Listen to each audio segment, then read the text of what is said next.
ये कहानी साल 2003 18 अप्रैल की है, जहाँ पर हमको समर नाम की एक हाई स्कूल लड़की को दिखाया जाता है जो अपने कॉलेज फ्रेंड्स के साथ एक पार्टी में जाती है। हालांकि वो इस पार्टी में ज्यादा दिलचस्पी नहीं रखती है, क्योंकि कुछ ही समय पहले एक किलर ने उसके 3 दोस्तों की बेरहमी से हत्या कर दी थी। पार्टी में उसकी मुलाकात उसके दोस्त क्विन से होती है, जिसके हाथ में एक लाल रंग का लिफाफा होता है। वो लिफाफा समर को देना चाहता है, लेकिन तभी समर का एक्स बॉयफ्रेंड आ जाता है जो उसको डांस के लिए कहता है। अब डांस के दौरान गलती से समर के कपड़ों पर ड्रिंक गिर जाती है, जिसे साफ करने के लिए वो वॉशरूम में चली जाती है। अब उसी दौरान पार्टी में पुलिस पहुंच जाती है, जो वहां पर मौजूद सभी लोगों को घर पर जाने के लिए कहती है, क्योंकि शहर में एक खतरनाक किलर घूम रहा होता है। सभी लोग पार्टी छोड़कर अपने अपने घर चले जाते हैं, लेकिन समर जो वॉशरूम में होती है, अचानक से उसे अपने पीछे किसी की आहट एहसास होती है। और जब वो पीछे मुड़कर देखती है तो एक नकाबपोश आदमी उसके सामने खड़ा होता है। ये वही किलर था जिसने उसके दोस्तों को बेरहमी से मारा था। जिससे घबराकर समर बाथरूम से निकलकर बाहर बाड़ में जाकर छुप जाती है, लेकिन वो किलर उसको ढूंढ लेता है और वहीं पर उसकी हत्या कर देता है। जिसके बाद ये कहानी 20 साल आगे यानी कि 18 अप्रैल 2024 में चली जाती है। अब हमें समर की छोटी बहन लूसी को दिखाया जाता है, जिसका जन्म समर की मौत के बाद हुआ था। लूसी को अपनी बड़ी बहन के बारे में ज्यादा कुछ पता नहीं होता है, लेकिन आज वो बेहद खुश है क्योंकि उसको नासा से इंटर्नशिप के लिए एक ऑफर लेटर मिला है। वो ये बात अपने टीचर को भी बताती है। अब दिलचस्प बात ये है कि लूसी उसी स्कूल में पढ़ती है जहाँ पर कभी समर पढ़ा करती थी, जिसकी आज से ठीक 20 साल पहले इसी दिन किसी हत्यारे ने हत्या कर दी थी। इस क्रूर हत्यारे ने 4 लोगों की जान ली थी, लेकिन आज तक उसकी पहचान सामने नहीं आई थी। जिसके बाद लूसी अपने घर लौटती है और समर के कमरे में चली जाती है, जिसे अब तक उसी हालत में रखा गया है जैसे समर उसको छोड़ कर गई थी। कमरे में पहुंचते ही उसकी नजर लकड़ी के फर्श पर पड़ती है, जहाँ पर एक स्लाइडिंग पैनल हल्का सा हिल रहा होता है। जब वो उसको हटाती है तो उसके नीचे कई पेपर्स रखे होते हैं। इनमें से एक पेपर पर लिखा होता है कि अब मैं आजाद हूँ, लेकिन तुम नहीं, तुम पछताओगे। और अंत में केवल ई लिखा होता है। इससे पहले कि लूसी कुछ समझ पाती, उसकी माँ वहाँ पर आ जाती है। लूसी अपने माता पिता के पास बैठती है।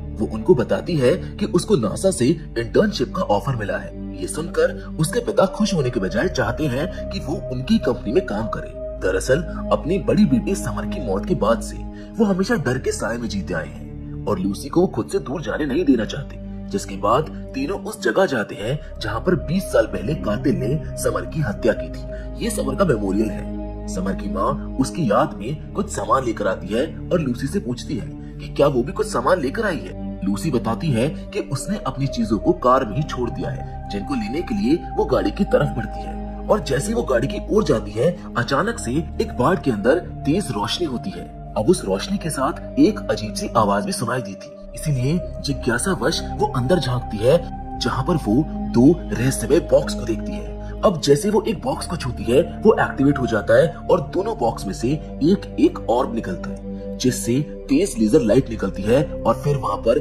एक धमाका होता है, जिसके साथ वहाँ पर एक वर्महोल बन जाता है। लेकिन अजीब बात ये होती है कि इस धमाके से लूसी को कोई नुकसान नहीं पहुँचता। अब लूसी इससे डरकर बाहर भागती है और ये देखकर दंग रह जाती है कि चारों ओर का माहौल पूरी तरह से बदल चुका है। जहाँ पहले खंडर जैसी जगह थी, अब वो अलग ही दिख रही थी। और सबसे बड़ी बात, उसके माता पिता वहाँ से गायब हो चुके थे।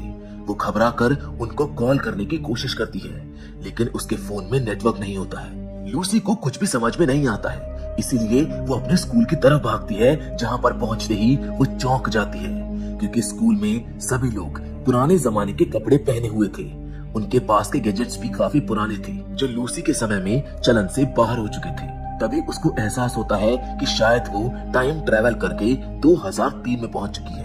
और तभी अचानक उसकी नजर अपनी बहन समर पर पड़ती है, जो अपने उन्हीं दोस्तों के साथ होती है जिनकी कुछ ही समय बाद हत्या होने वाली है। वहाँ समर का बॉयफ्रेंड भी मौजूद होता है। उन दोनों के बीच किसी बात पर बहस हो रही होती है। लूसी को याद आता है कि समर के कमरे में जो रहस्यमय पत्र उसको मिला था, उसके अंत में ई लिखा था। उसको शक होता है कि ये पत्र शायद नेतन ने भेजा होगा। जिसके बाद लूसी अपने साइंस टीचर के पास जाती है। ये वही टीचर है जिन्हें उसने 2024 में नासा इंटर्नशिप की खबर दी थी, लेकिन 2003 में वो उसको पहचान नहीं पाते। वो एडमिशन के बहाने उनसे मिलने जाती है। वो पूछती है कि क्या टाइम ट्रैवल संभव है, जिस पर टीचर जवाब देते हैं कि काश ऐसा हो पाता। तभी लैब में क्विन नाम का एक लड़का आता है जो समर का दोस्त है। अचानक उसके हाथ से ग्लास टूटकर गिर जाता है जो बातचीत में शामिल हो जाता है। क्विन बताता है कि अगर टाइम ट्रेवल संभव हुआ तो ये अतीत और भविष्य को पूरी तरह बदल सकता है। साइंस टीचर भी सहमत होते हैं और कहते हैं जो कि क्विन फिजिक्स का जीनियस है, वो इस विषय में काफी जानता है। बाद में लूसी क्विन से दोबारा मिलती है जो उसको बताती है कि वो टाइम ट्रैवल करके 2024 से 2003 में आ गई है। पहले तो क्विन को यकीन ही नहीं होता, लेकिन जब लूसी उसको अपना मोबाइल फोन दिखाती है तो वो समझ जाता है कि लूसी सच कह रही है। फिर वो दोनों वैन के पास जाते हैं जहाँ पर लूसी को रहस्यमय बॉक्स मिले थे, लेकिन अब वो बॉक्स डीएक्टिवेट हो चुके थे। दोनों उनको अपने घर ले आते हैं और खोलने की कोशिश करते हैं। अंदर एक सिलेंडर नुमा गैजेट होता है जिस पर सोनार लिखा होता है। क्विन बताता है कि ये सोनार कंपनी का पार्ट है। लूसी चौंक जाती है क्योंकि उसी कंपनी में उसके पिता काम करते हैं। वो सुझाव देती है कि वो उसके पिता की आईडी का इस्तेमाल करके कंपनी के अंदर जा सकते हैं, लेकिन प्रॉब्लम ये थी कि इस समय लूसी के पिता उसको पहचान भी नहीं सकते थे क्योंकि इस समय तो वो पैदा भी नहीं हुई थी। क्विन उसे उसके ही घर ले जाता है जहाँ समर भी मौजूद होती है। क्विन समर से कहता है कि लूसी फिजिक्स में जीनियस है जो पढ़ाई में उसकी मदद कर सकती है। समर खुश हो जाती है और उसको घर आने का न्योता देती है। लूसी जब घर पहुंचती है तो अपने माता पिता को देखकर वो हैरान रह जाती है क्योंकि वो बहुत यंग होते हैं और हमेशा हंसते मुस्कुराते रहते हैं, जबकि 2024 में उनके व्यवहार में गहरा बदलाव आ चुका था। तब उसको एहसास होता है कि समर की मौत के बाद से ही उसके माता पिता इतने बदल गए थे।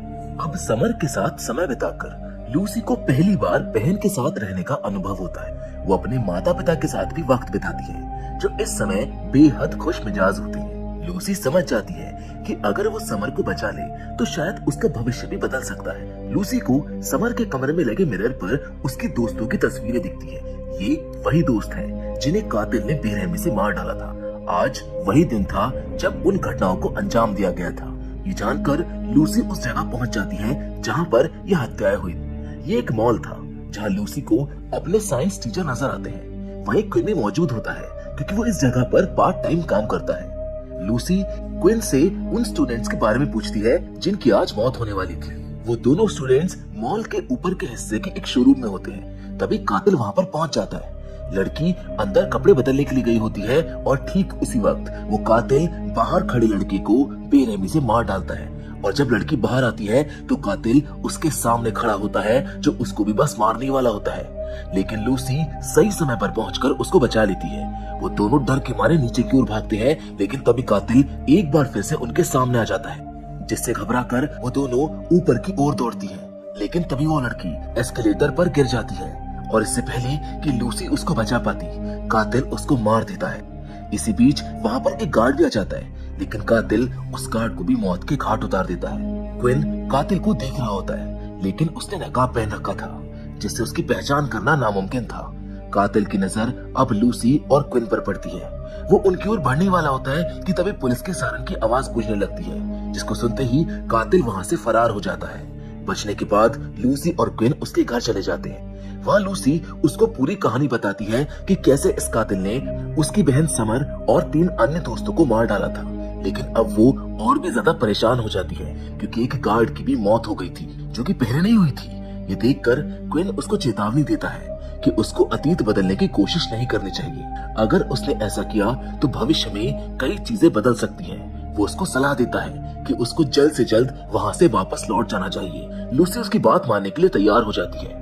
वो समर के घर जाने का फैसला करती है ताकि वहाँ से वो अपने पिता की आईडी कार्ड को चुरा सके। लेकिन तभी समर उसको देख लेती है। वो उससे सवाल करती है जिस पर वो कहती है कि तुम कल अचानक से गायब हो गई और उसके बाद मेरे 2 दोस्तों की मौत हो गई। अब तुम फिर वापस आ गई हो। सच बताओ ये सब क्या हो रहा है। समर के सवालों से घिरी हुई लूसी आखिरकार उसको सच्चाई बता देती है। वो कहती है कि मैं भविष्य से आई हूँ, मैं तुम्हारी छोटी बहन हूँ। लेकिन समर को उसकी बातों पर विश्वास नहीं होता है।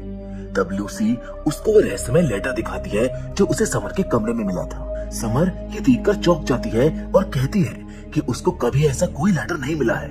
लूसी को एहसास होता है कि समर उसकी बातों पर इतनी आसानी से यकीन नहीं करेगी, इसीलिए वो वहाँ से निकलकर वापस से क्विन के घर आ जाती है। वो कहती है कि मैं कल दोबारा कोशिश करूंगी क्योंकि आज मैं आईडी नहीं ला पाई। अगले दिन जब समर स्कूल जाती है तो उसके लॉकर में एक लेटर रखा होता है। वो वही लेटर था जो लूसी ने उसको दिखाया था। ये देखकर समर को यकीन हो जाता है कि शायद लूसी सच कह रही थी। अब वो सीधा अपने दोस्त क्विन के घर जाती है, जहाँ उसको लूसी भी मिल जाती है। समर लूसी से पूछती है कि तुमने जो कुछ किया वो सही किया, लेकिन अब आगे क्या होने वाला है, कितने और लोगों की जान जाएगी। लूसी उसको बताती है कि उसकी दोस्त एमी आज म्यूजियम में मारी जाएगी, क्योंकि वो वही काम करती है। ये सुनकर समर घबरा जाती है। लूसी उसको समझाने की कोशिश करती है कि वो उसको बचाने की कोशिश नहीं कर सकती है, क्योंकि अतीत बदलने से भविष्य में कई नई समस्याएं खड़ी हो सकती है। लेकिन समर अपनी दोस्त को यूं मरने नहीं देना चाहती थी। समर क्विन से कहती है कि उसे उसकी मदद करनी होगी। क्विन उसकी मदद करने के लिए तैयार हो जाता है, क्योंकि कहीं ना कहीं वो समर को पसंद करता था। अब ये तीनों, लूसी, समर और क्विन, एमी को बचाने के लिए म्यूजियम की ओर निकल जाते हैं, जहाँ पर वो काम करती थी।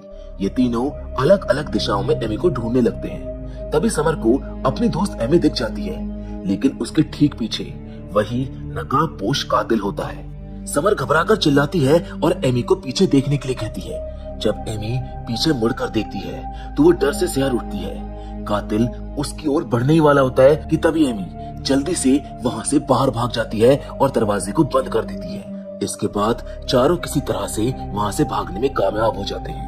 लूसी बहुत खुश होती है कि बिना किसी गड़बड़ के उन्होंने एमी की जान बचा ली। इसके बाद समर एमी को घर छोड़ने जाती है, जबकि लूसी और क्विन साथ रहते हैं। इसी दौरान क्विन लूसी से पूछता है कि उसके मुताबिक कातिल ने अगला शिकार किसको बनाया था। लूसी जवाब देती है समर को। ये सुनकर क्विन घबरा जाता है और कहता है कि अब उन्हें समर की सुरक्षा का पूरा ध्यान रखना होगा। जिसके बाद लूसी समर के घर पहुंचती है। वो अपने मॉम डैड से पूछती है कि क्या वो एक और बच्चे की प्लानिंग कर रहे हैं, जिस पर वो मुस्कुराकर जवाब देते हैं कि नहीं, हमारे लिए समर ही काफी है। ये सुनकर लूसी समझ जाती है कि समर की मौत के बाद ही उसके पिता ने एक और बच्चे के बारे में सोचा होगा और उसी वजह से उसका जन्म हुआ था।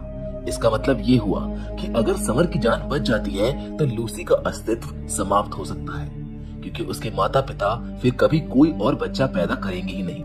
ये सब सोचकर वो अपनी बहन समर को पूरी सच्चाई बता देती है। वो उसको समझाती है कि चाहे जो कुछ भी हो जाए वो उसको मरने नहीं देगी। इसके बाद लूसी अपने पिता की आईडी चुराकर क्विन के पास जाती है। जब वो क्विन के कमरे में पहुंचती है तो वहाँ पर उसको एक लेटर मिलता है जो समर के नाम लिखा गया था।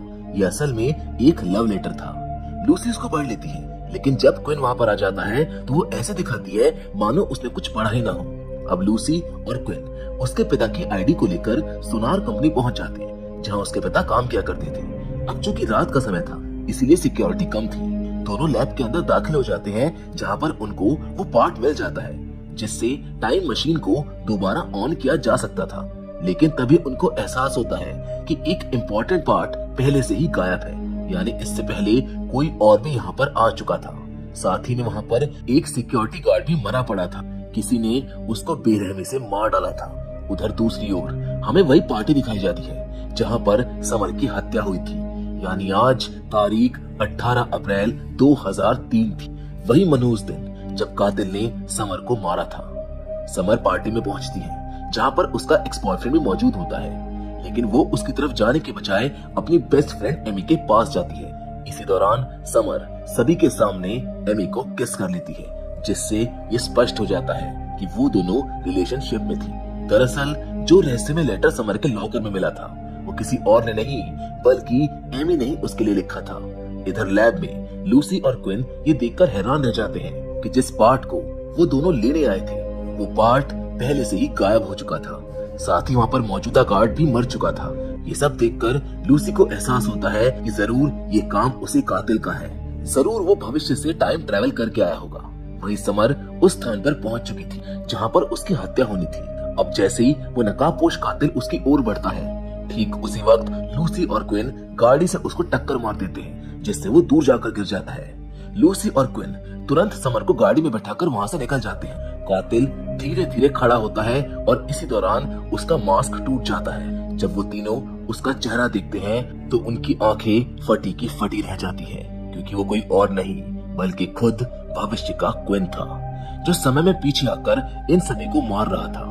वो भागकर क्विन के घर पहुंचते हैं। इस समय का क्विन भी पूरी तरह से हैरान था, जिसको कुछ भी समझ नहीं आ रहा था। तभी भविष्य का क्विन वहाँ पर पहुँच जाता है और सच उजागर हो जाता है। भविष्य का क्विन बताता है कि उसे हमेशा से बुली किया गया था, मगर वो समर से बेइंतहा प्यार करता था। लेकिन जब उसने अपने दिल की बात एक लव लेटर के जरिए समर तक पहुंचाने की कोशिश की, तो समर ने उसको नजरअंदाज कर दिया और अपने एक्स बॉयफ्रेंड के साथ डांस करने चली गई। उसी दिन उसकी क्लास के सभी स्टूडेंट्स ने उसको पानी में धक्का दे दिया और उस पर हंसने लगे। अपमान और गुस्से से भरा हुआ वो इंसान धीरे धीरे एक कातिल में बदल गया। हालांकि इस बार चीजें बदल चुकी थी। लूसी ने उसको पानी में गिरने से बचा लिया था और इसी वजह से वर्तमान का क्विन पूरी तरह से शांत था। उसने ना तो समर को लव लेटर दिया और न ही किसी चीज से आहत महसूस किया। लेकिन भविष्य के क्विन के साथ ये घटनाएं घट चुकी थी, इसीलिए उसने बदला लेने के लिए सबको मारने की ठान ली थी। वर्तमान का क्विन उससे कहता है कि अगर उसने किसी को भी मारने की कोशिश की तो वो खुद अपनी जान ले लेगा, जिससे भविष्य का क्विन का अस्तित्व भी हमेशा के लिए खत्म हो जाएगा। ठीक उसी समय लूसी टाइम मशीन को ऑन कर देती है और कातिल को उसकी ओर धकेलने लगती है। वो वर्तमान के क्विन से कहती है कि समर को लेकर तुम वहाँ से निकल जाओ। क्विन और समर वहाँ से बाहर चले जाते हैं और जैसे टाइम मशीन ऑन होती है, भविष्य का क्विन सन 2024 में ट्रांसपोर्ट हो जाता है। 2024 में ये जगह एक पार्किंग लॉट में बदल चुकी थी। भविष्य का क्विन यानी कातिल लूसी पर हमला करने की कोशिश करता है, लेकिन लूसी जल्द से एक हाई वोल्टेज चार्जर उसके सामने कर देती है और जैसे उसका चाकू चार्जर में फंसता है, उसको तेज करंट लगता है, जिससे वो बेहोश हो जाता है। जिसके बाद लूसी उसे हमेशा के लिए खत्म कर देती है।